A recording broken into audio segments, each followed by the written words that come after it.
Welcome to our channel. Today we how to connect Pinecone to your Node.js retrieval pipeline step by step clearly. To connect Pinecone to your Node.js retrieval pipeline, begin by setting up your Pinecone account. Visit the Pinecone website and create an account if you haven't already. Once registered, navigate to your dashboard to obtain your API key. Next, open your Node.js project in your preferred code editor.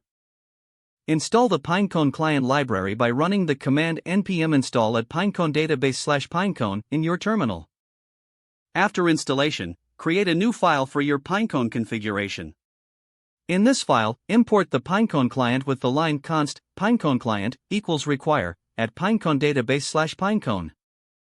Instantiate the Pinecone client using your API key. Ensure you define the environment for your Pinecone project as well. Create a function to initialize the Pinecone client.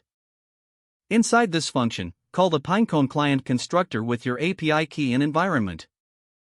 After setting up the client, define your index name where your data will be stored. You can create a new index using the createIndex method if it doesn't already exist. Next, set up a function to insert data into your Pinecone index. Within this function, format your data according to Pinecone's schema requirements. Use the upsert method to add your formatted data to the index. After inserting data, create a retrieval function that fetches data based on a query. In this function, use the query method to search your index with the relevant parameters. Handle the response to return the retrieved data in a desired format. Finally, test your pipeline by calling the retrieval function inside your main application logic. Make sure to handle any errors gracefully to ensure a smooth user experience. With these steps completed, your Node.js retrieval pipeline is now connected to Pinecone. If the page does not load, refresh the browser or try again in a private or incognito window.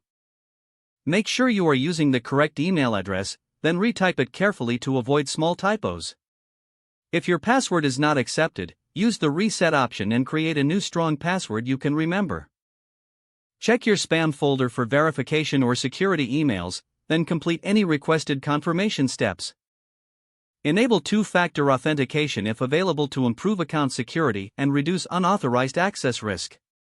After signing in, review your profile details so your contact information and settings are accurate and current.